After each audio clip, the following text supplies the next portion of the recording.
Welcome back to Spectrum Sundays, where we introduce professionals and self-advocates who play an important role in the autism community. We have also recently been inviting more Miss America title holders to our show to help showcase all that they do in our communities. Welcome back. So I noticed that in 2018, you were a Gamma Phi Beta 30 under 30 winner, and your work was featured on their website. So congratulations for that. Thank you so much. And we know that receiving recognition is really important because it can inspire others. So do you think that some of your advocacy work has inspired others in your community, or maybe throughout the world? Because I know you've talked about previously how you've had someone from Israel tune into one of your Zoom meetings. So have you seen how your advocacy work has really inspired others? Yeah, actually, I think, being open about your experiences and actively advocating for change, that kind of creates this chain reaction. I can't speak today, it's fine.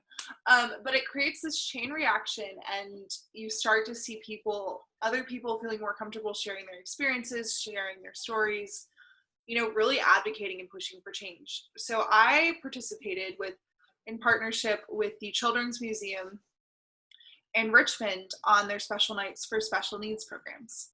And so I'm a ventriloquist. I brought my puppets. It was super fun. And I got to speak to the kids and speak to families. And one young man there was inspired by that. And he actually started this really cool program called the Louisa Autism Festival in partnership with the local police in Louisa, Virginia, because for many people with autism, interactions with the police can be potentially dangerous because unfortunately our police officers don't receive enough training and don't receive enough support. And seeing him make that partnership and build that bridge between the police officers and the autism community, and his mom saying, you really inspired him to do this, that was incredible. And that was really cool to see somebody at such a young age really advocate for that. So that really inspired me. And I think that getting to see young advocates who feel comfortable in themselves, and even if it's not that they're advocating on Capitol Hill or they're, doing these incredible initiatives working with the local police departments, maybe it's just them feeling good about themselves. So I've received emails from parents, I've received emails from individuals saying, thank you, I feel like my child has this really great future ahead of her now, even though people have told me my child isn't going to do anything. I was on a phone call with a woman from Alabama who was kind of looking for supports and looking for a way to help support her daughter who'd just been diagnosed. So getting to see that impact and that chain reaction from the inclusion solution has been definitely the coolest part. And it's made some of the more negative things completely worth it, because I know that I'm impacting lives and I know that I'm making people feel this joy in who they are and feel this comfortability in who they are. It's so beautiful. I love that, Hallie. And, the work that you're doing is so beneficial for others, and the social impact that you're creating through just being a Miss America title holder. But I think more importantly, in your vying for your professional career and making a name for yourself in a public atmosphere, it's incredible what you're able to do for this kind of community. Going off of that, public speaking is usually a big fear for people, but this is kind of what you've made a living off of, and you're definitely very well versed in it because of Miss America girls always having to be public speakers, which is an incredible opportunity. And you're also an avid speaker and have influenced many people around the country, as we've kind of touched on.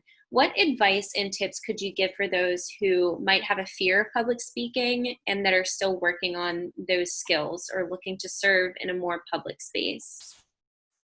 Yeah, so I actually kind of by happenstance started getting into speaking. And while it's definitely not my full-time job, I've been so fortunate to be able to give keynotes, to speak to different audiences. Coolest speech I ever did was actually a day before COVID at this college in Connecticut. And I was able to speak to college students that have this wonderful program for students with disabilities and for students who may not be ready for traditional four-year college quite yet. So I got to speak to students. And I think kind of my journey from speaking like to very small community groups to being invited to speak at colleges at professional conferences, it was kind of building on the skills that I learned from this program, because this program has always equipped women with confidence, poise, the ability to articulate your thoughts. Like my first on-stage question, I stood up on stage and I was like, the biggest challenge facing our kids is social media, and then I ran off stage because that was super embarrassing. But what you learn from this program, I've always said competing in Miss America was the best preparation for law school and was the best interview preparation that I ever could have gotten. And so that really carries over into speaking and into presenting and actually getting paid as a speaker, which is not something I, as a law student, ever imagined could happen. But because of the skills that I fostered in this program and through this organization, I was able to learn how to develop a presentation to present to audiences and to actually earn income from speaking.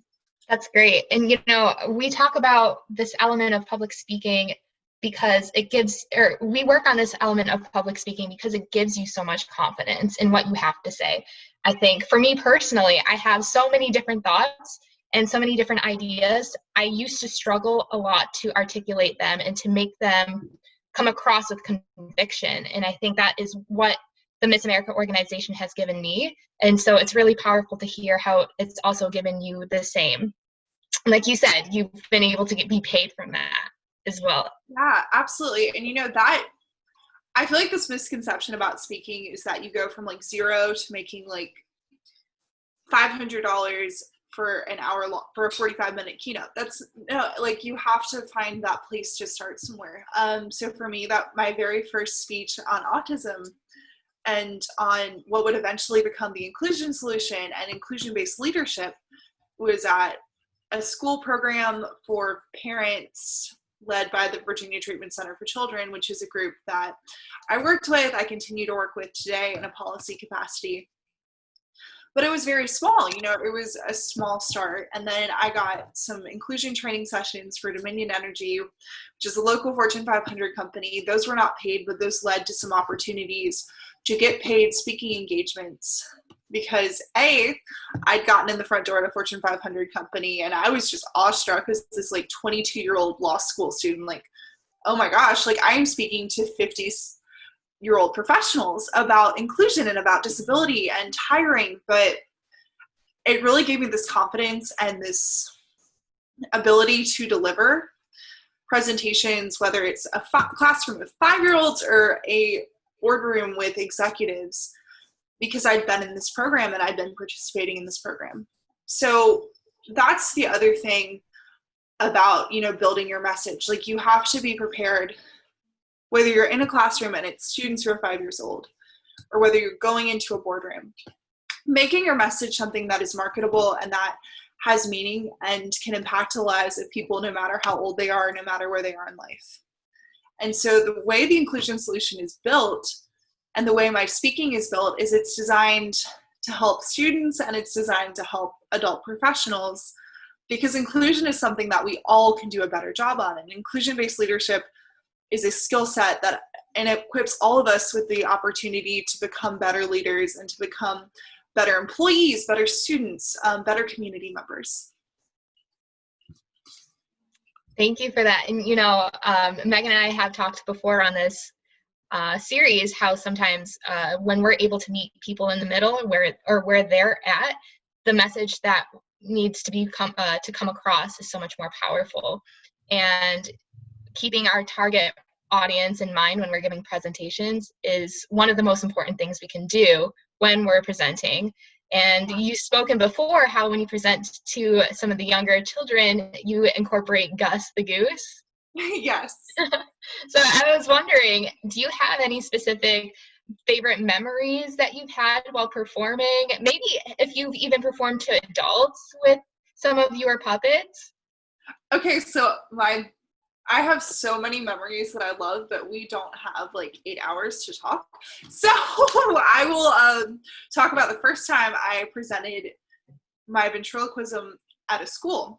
So I had my puppets in the car because I'd been working, I had a talent prep lesson 2 days before, and I drove to a school in Northern Virginia, which is about 2 hours away from where I live, to present to a integrated high school classroom. I walk in the door and I'm talking to the teacher. I don't bring the puppets because like they're high school students, like they wouldn't want anything to do with the puppets. And I was so surprised because we were talking about, what is your talent? Oh, I'm a ventriloquist. Like I do puppets. And when I go to like elementary or middle schools, I utilize those puppets. She's like, oh my gosh, can you like bring those in for our students? Like they would love that. And these are like high school kids. I'm like, are you sure? Are you really, really sure? And she's like, yes, oh my gosh. So I go and I get the puppets and I do my routine, and I have like one of the routines that I use for the inclusion solution is anything you can do, I can do better, because it kind of plays into the message that I give. But I did that routine and they loved it. And it got these like, as I'm sure you both know, speaking to a classroom of 16 and 17-year-olds is so much more difficult than speaking to a classroom of like 5-year-olds and they see your crown and they're like, oh my gosh, it's a princess. But when you speak to high school students, like they're less easy to impress because they've had more life experience. Like they're like too cool for school, but they loved it. And that really showed me like these puppets are a way not only to reach young people, they're also a way to reach high school students. They're a way to connect with adults because puppets are entertaining. It's that entertainment factor. And so I actually started doing some inclusion solution programs and puppet project programs within nursing homes. And unfortunately, I only did one prior to COVID, and I have not been able to continue that because of everything going on with COVID. But I'm looking for opportunities to adapt that puppet project program for seniors because they really engage with it as well. Incredible. The more that we chat, I am just so impressed by everything that you've accomplished and that you're still continuing to set in mind for yourself to accomplish going forward. So I'm sure that you have many, many goals that are on a to-do list somewhere that we won't have a chance to chat about. But we want to know, where do you see yourself in 5 to 10 years? And what's a little snippet of those things that you might want to accomplish? I would love to scale Gordian so that it's a nationwide company. Right now we're very based in Virginia, but I'm working on trying to expand. I went to undergrad in Dallas, Texas, so get some consulting work down in Dallas and kind of work on expanding Gordian to be a more national facing company. So that's one of my goals. Would love to get married if I find the right guy. No luck so far, but that's definitely, I've always really wanted a family and kids. So that's something I definitely see for myself. And then who knows, continuing to advocate for inclusion, maybe running for office one day, working to make Virginia one of the most inclusive states, because that has been a goal of mine for forever. And that's something that hopefully, the job and the opportunity of being Miss Virginia will help me get a real jump start on that.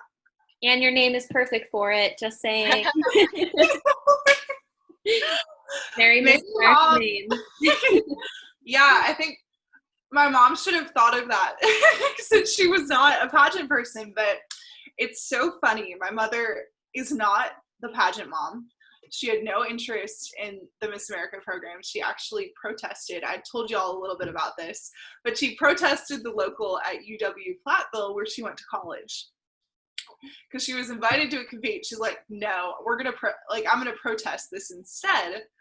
But she's really come around. And I think the changes made by 2.0 were very appealing to her, putting the spotlight, yes, still having that poise and that, focus on grooming and focus on, presenting the best version of who you are, but also, putting the focus on the incredible outreach work, the incredible advocacy work, unique, skill set that each one of us has to offer to this program. So I've started to see her really come around, and that has been wonderful. But she should have known when she named me. I mean, she was basically like saying, you're going to compete in the Miss America program one day. Right. So, and to give some background to our viewers, we're saying this because we chatted between our recording sessions that Hallie's name is just so beautiful. And she was saying that it's the perfect Miss America name, Hallie Hovey-Murray. And it is. It just rolls off the tongue, and it sounds like it might be in a history book of Miss Americas someday. I think you're understating your impact as well, because I know for me personally, my mom has seen some of the things that I've been involved with, and that's helped change her mind. And I can't even imagine for you and your family how much your impact has really changed the mindsets of your friends and family. Yeah, I definitely think my mom has always been my biggest fan, and it's cool to see, for her, I think it's been cool to kind of see me come into my own and come into that comfortability with this part of who I am. And she's been there to see, when I was younger and when I was struggling, and I saw autism as like this deep, dark secret. I don't know about y'all, but when I was in middle school and high school, I loved those really terrible, like teen mystery novels where everybody had like a secret they were hiding, and autism was mine. It was like my deep, dark teen drama novel secret. And being able to come into that and say, you know what, this is something I'm taking ownership of, that I love about myself, that I am proud of, and that I'm able to use to equip other people, whether they have autism or whether they're working on overcoming something else, with that ability and that faith in themselves and that inner self-worth. So I hope she's proud of me. But it's been a really remarkable journey. Yeah. Sorry, Megan, go ahead. I just said I'm sure she is. There's no way that someone can look at what you've accomplished and not be proud of what you've done and then what's to come. Yeah, I was going to say, there's no doubt that whatever you put your mind to, you are surely going to accomplish. There's no ifs, ands, or buts about that. And we'll be your cheerleaders along the way. Well, likewise here. And, I think on that point, I have definitely failed. Like many of the things that I've tried, like with ventriloquism, that was like a learning by failure process. Figuring out how to compete, because I had no clue walking into, this program without a background really in pageantry or in this type of competition. I had no clue what I was doing. I had no clue what to wear. I had no clue how to do my hair. Like I couldn't do makeup. I honestly had no business. Like I had no business on that stage. But it was that growth. So I think I learned so much. I kind of failed upward. And I think that's how the things that I've accomplished, and there are definitely some things that I've failed at, but those failures have given me the capacity and the ability later on to accomplish other things. So failing upward and being able to appreciate your failures just as much as your wins is so important, because that's what's going to give you that skill set and that tenacity moving forward. And that's something that I love to share with students when I talk to them through the inclusion solution, because a huge part of that leadership and that empathetic communication is realizing, like, this wasn't successful, but how can I use this failure? How can I use this as an opportunity to help me be successful and help me to find strength later on down the road? I love that phrase. Failing up. Yeah. I want to put that on a sticky note and like tape it on my forehead and look in the mirror at it every day.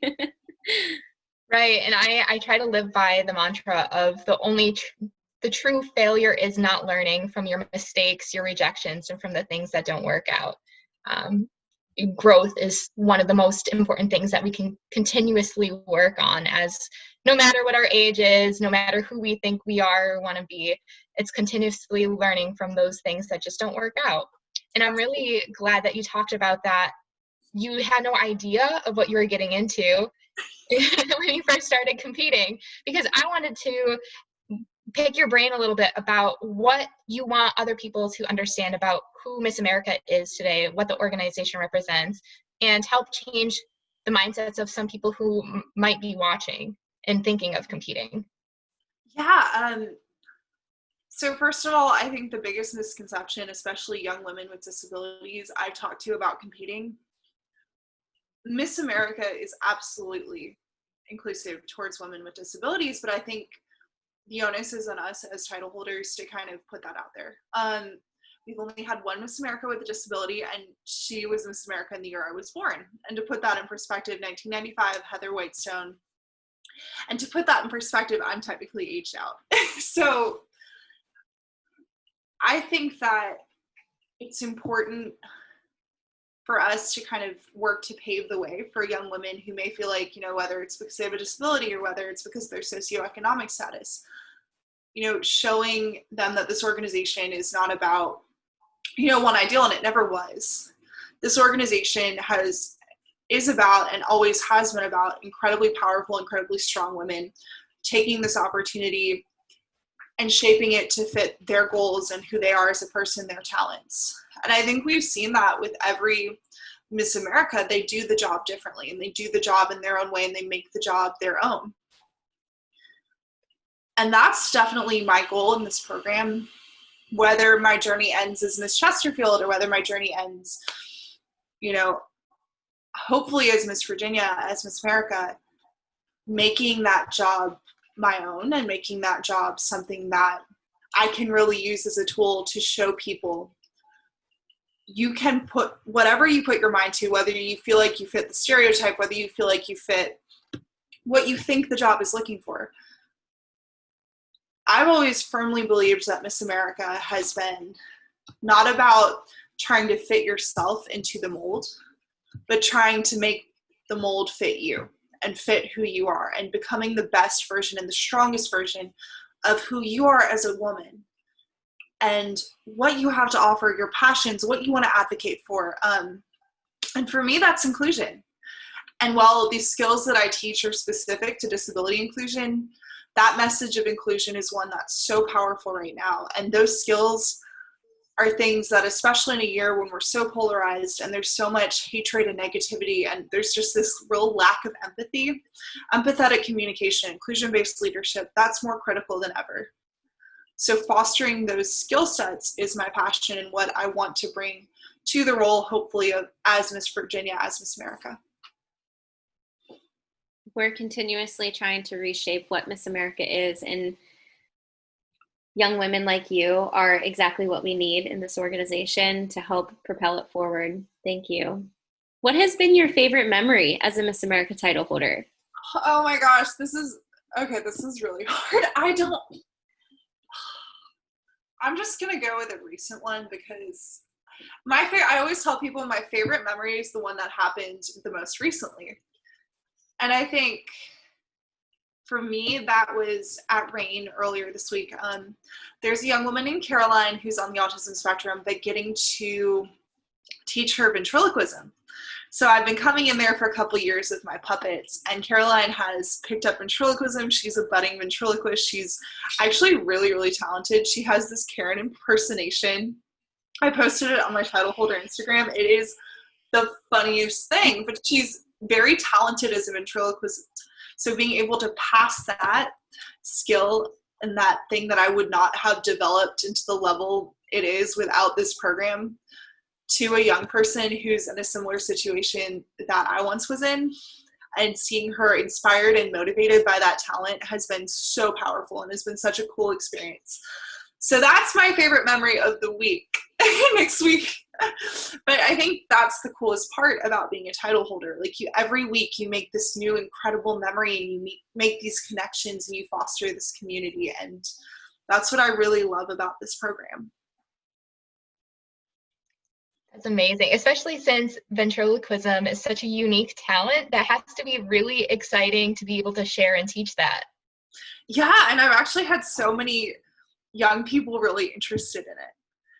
And I think ventriloquism is great because it's one of those things that, especially for kids who are shy or who struggle socially, it gives them not only this stage talent, but it helps them to cultivate that speaking ability. It helps them to cultivate a singing ability. It helps them to perform in front of an audience. And I always tell people ventriloquism is like 3 skills, because you have to essentially dance with your hands, because the way that you control your puppets, that's the only kind of dance I can do. But be that as it may, like, you sing and you're using these funny voices, so you're basically doing a theater performance. And you're also coordinating your hand movements, you're coordinating your arm movements. So it's kind of like wearing 3 hats at once. And the whole purpose of ventriloquism is it's supposed to look really easy. So I've had people like, oh, that's not a real talent. It's like, why don't you try it then if it's so easy, if that's not a real talent? Because it's one of the hardest things that you will ever do, especially like if you're singing or you're yodeling or you're moving. Like my piece this year for state, there's a lot of really back and forth movement in the words. So you're basically flipping your voices in 3 different tones and 3 different singing voices, and you're doing it in the space of 2 seconds. I love it, but it's hundreds of hours every year of practice to get it stage ready and to make it look like it's that easy. Yeah. And just to point this out, I feel your pain with people who don't appreciate talent as much as the work that you put in, because baton twirling is seen that way a lot, and that's my talent. It looks easy when you do it because you put in the hours and hours and hours of practice. And then Miss Louisiana just a few years ago was a ventriloquist, and when I was sitting there just watching, and those were only the few first encounters that I've really seen someone with that talent, I was amazed. I mean, I was shook by the talent that it requires. So I don't know who can sit there and have an idea that it's not hard. I really appreciate the talent that is behind all of that. And girl, twirling, oh my gosh, like I don't know how you do that. Like it's insane. Like especially like when you have 2 or 3 batons, like it's just. But it's like, a lot like ventriloquism. Yeah. Our goal is to make it look easy. If we're making it look easy, that means that we've put in that work and we've put in that energy. So exactly. Right, and that's what inspires others to start, like your friend Caroline, which is great. So I have a feeling I know the answer to this question, but if there's one message or idea to take away from our conversation today, what would you like our viewers to know or remember? I think that inclusion starts with a single action. Yeah. So it's taking, inclusion doesn't need to be presenting to a school or, doing this large campaign. Inclusion is about how you treat people, how you interact with people on a day-to-day basis. Inviting someone new to your lunch table is always the analogy that I use, but inclusion is reaching out of your comfort zone, talking to new people, being engaged with people of different backgrounds, of different beliefs, practicing empathetic communication, listening. I always tell kids, real leaders listen. Real leaders amplify the voices of others. So being someone who is practicing inclusion, not necessarily on like a super large scale, but in your everyday life, you're taking those steps to create a more inclusive world from just the steps that you take every day.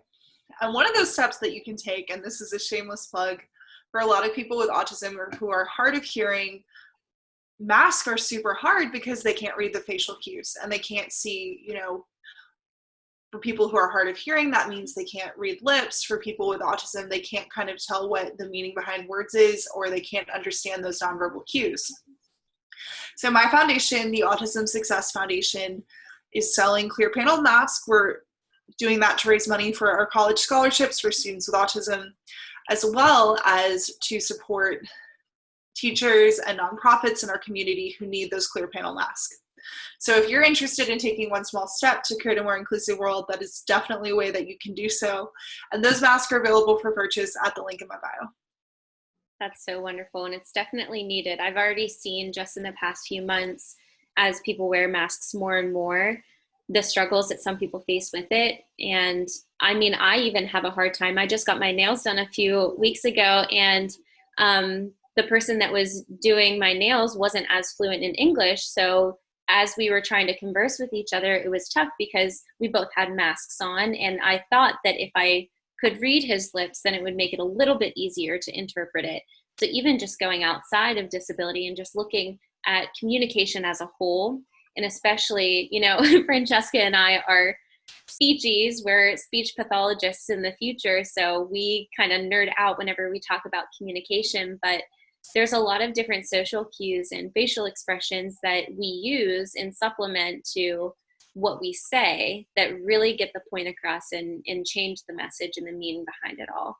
So for a lot of people, this mask wearing is really taking away a big piece of what helps them communicate effectively. So the fact that you have thought of a solution to this and you're actively taking steps to make it more available to people of the community, that way that we bridge that gap, is so wonderful. Thank you for that. Well, thank you. And I want to give a really big thanks to the two businesses that have partnered with us so far, Service Center Metals and RBI Services. They've supported us. And thanks in part to those business sponsorships for this campaign, we've been able to raise a little bit over $2,300.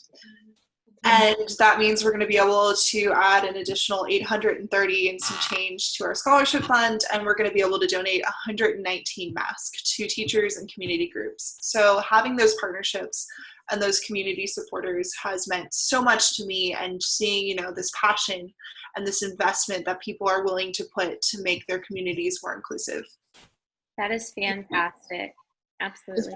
I was going to say, this is a great example of how communities have been able, and businesses have been able to come together during this time, which might have normally divided our communities. But in such a selfless act, you've been able to raise so much money, and it's being donated. And I just thank you so much for all that you're doing right now, on top of your personal life and your other things going on in your life, which actually kind of goes into our next question of, as a busy person, how do you manage everything? Do you have like a certain schedule that you stick to? I know we talked about time management before, or do you have other tips and tricks that you can share with us? Yeah, so I basically schedule out my days like 30 minutes to 30 minutes. And I know that sounds intense, but it works. And so I literally scheduled a nap on Thursday. Like, I will schedule a 30-minute nap, but I plan out my days at the beginning of the day. And obviously, things change and things adjust, but kind of giving yourself that schedule, and also putting in self-care, putting in time to rest, putting in time to really fuel your body well and take care of your health. That's been the way that I've really been able to do what I'm doing, to do the work that I love, and not just like have a coffee IV attached to me. Although I was telling Francesca, I do have like 2 iced coffee jugs that I got from Target, and that has definitely helped. So coffee and having a really strict schedule. That's perfect. Thank you for sharing that. I think I might adopt a few of those tips and tricks, because I'm always looking for ways to be more efficient in my day-to-day routine. I also wanted to ask, kind of going back to your resource for the masks, what other go-to resources can you share for those who want to learn a little bit more about how they can help and how they can really invest themselves in inclusion? Maybe that's a book or a podcast, but something that they can daily keep up with. Yeah, so listening to autistic voices or voices of people with disabilities is always super important. The foundation, the Autism Success Foundation, we do several programs. I know you all have absolutely wonderful programs that you do, so I strongly suggest this program to anyone interested. My friend Hallie Moss does some really great work. So she's on Instagram. She has some wonderful pieces. The Neurodiverse Law Students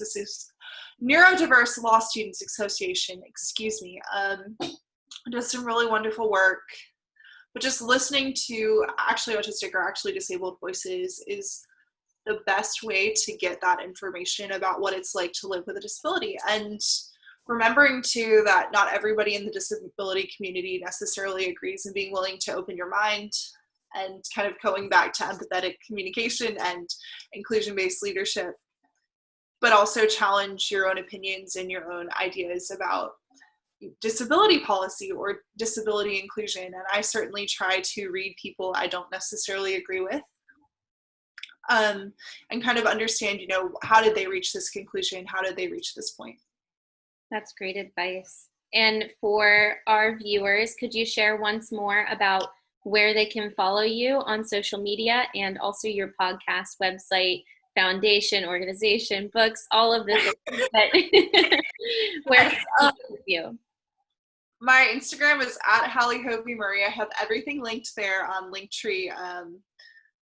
My Facebook is Miss Chesterfield, Hallie Hovey-Murray, and my website is, wait for it, www.halliehovey-murray.com. Gordian Partners is also online at www.gordianpartnersllc.com. Awesome. Oh, and the foundation has a website, www.autismsuccessfoundation.org. So I think there's plenty of places for people to check out. If you have been inspired by this conversation, which I'm sure that you have. We certainly are inspired by you, Hallie. Please make sure to follow her on her journey to Miss Virginia and hopefully Miss America, and also in her professional career and an advocate for autism. Thank you, everybody, for watching, and thank you, Hallie, for being with us. Thank you guys so much. All right, we'll see you all next week on Spectrum Sundays.